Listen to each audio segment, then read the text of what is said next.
Ruto to Mr. Stewart Madzayo. We members of Azimio One Kenya Alliance are enraged by the remarks, the reckless remarks at a roadside meeting in Bungoma concerning the alleged cartels frustrating the sugar industry. It is quite disturbing to hear that a whole president threatening investors in Kenya by claiming that they be arrested, deported, or taken to heaven. What message is the president sending to investors who are not explicitly supporting him? Does it mean that if your political views differ with the president, then you risk falling short of his wrath? For example, your business being labeled as cartel or living in fear cause your life is being threatened. We as Azimio condemn such utterances made by the president, since this is a democratic country governed by the rule of law, and the ripples effect of such sentiments cannot be overstated. The Constitution of Kenya 2010, under Article 27, demands that every person has the right to life, and the president, being the chief of the armed forces, has a duty to preserve and protect each and every one. Mr. Stewart Madzayo is a human being whose life deserves to be protected at all costs, just like any other person living in Kenya. The president was out of line in stating that Mr. Madzayo be taken to heaven, and we all know what that means. Mr. Madzayo's family has had a long history of investments in Kenya, in edible oils, sugar, and other products. It has extended its dominance in the sugar sector, thus President terming him as a cartel. The president said, verbatim, and I quote, "Msikuwe na wasiwasi, niko hapo chonjo kabisa. Nitahakikisha hii kitu inakaa chonjo, na wakora wote wako katikati.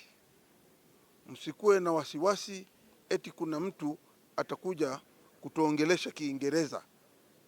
Sijui Muhindi fulani, sijui ni nani, sijui mwingine ananiambia rai nani. Hapana, hiyo haiwezekani." Article 40 of our Constitution stipulates that every person has the right, either individually or in association with others, to acquire, own property of any description and in any part of Kenya. By virtue of this article, Mr. Madzayo has the right to own and run businesses while enjoying the said right. Even though Mr. Madzayo is being accused of frustrating the revival of sugar industry, there are better ways to address this other than the president of a democratic country issuing callous threats by the roadside. In recent years, sugar production has declined considerably, and we as Azimio members acknowledge the need to revive state-owned sugar companies for the benefit of wananchi.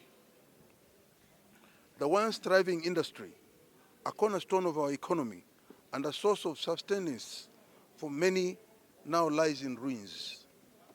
We will await proposal in Parliament that will revive a once proud industry and restore hope and improve the livelihoods of the many sugarcane farmers in the Western region.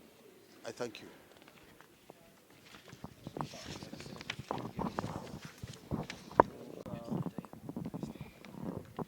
Just like my senior ranking members of the House have stated on behalf of the coalition and on behalf particularly of senators, it is indeed unfortunate to hear the utterances that we have heard from the president. We are hearing these utterances at a time that the country is desperately in need of national dialogue. And this national dialogue that the president himself is championing together with Honorable Prime Minister Raila Odinga, at the core of this dialogue is economic issues that have bedeviled the country. So to hear a president attack a personality that is key on industries that are anchoring our economic capabilities as a country is unfortunate.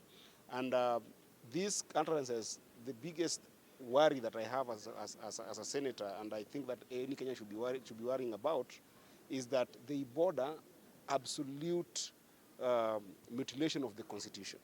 Because if a president can say that you have got three options: one, to leave a country that you belong and you do business in, as if there's no institutions that can get you out of this country if you're not here rightfully; and two, if you cannot listen to him, then he'll throw you to jail, as if Article 245 to 248 of the Constitution has been suspended, that the police as well as the judicial system have been suspended, and more importantly, the right of life.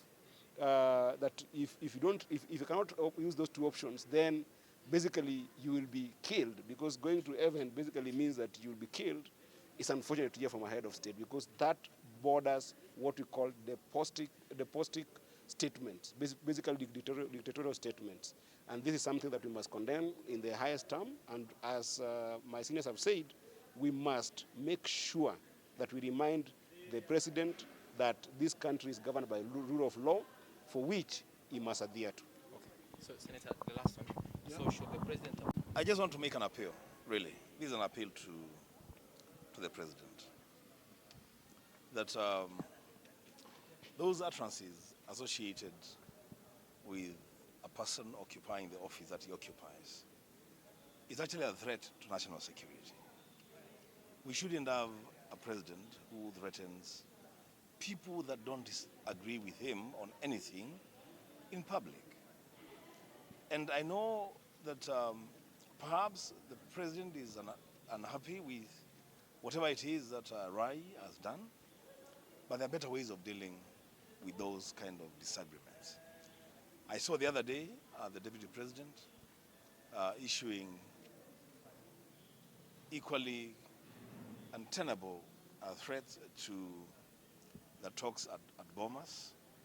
You know, the president and his deputy must be reminded that the offices they hold today, they hold those offices in trust for the people of this country.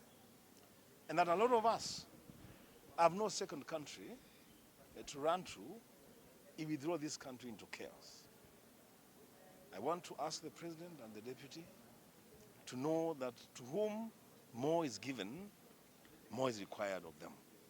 They must respect the Constitution, the rule of law, and they must govern justly.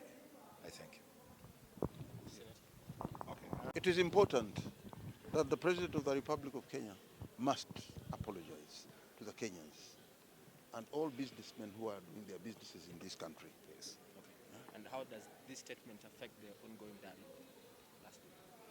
I don't think it has any bearing to the dialogue, because dialogue is going to deal with other issues rather than the issue of business with regards to whether this person is involved in sugar industry or is involved in other oil edibles or other products whatsoever. In any case, that statement actually does reinforce dialogue, because as I've said, dialogue is not only on issues elections, but also on other issues that most of them touch economic issues, that the merit for which is the business community. So that we cannot be able to have people who are engaged in dialogue that is supposed to be nationally inclusive and then attacks the business community. Thank you, Senator, do you think those statements are aimed at influencing decision made by... They don't, in my view. They negate the fact that judiciary should be independent. They negate the fact that police should be independent. So if you make those utterances, you are going above them, and therefore you're becoming despotic.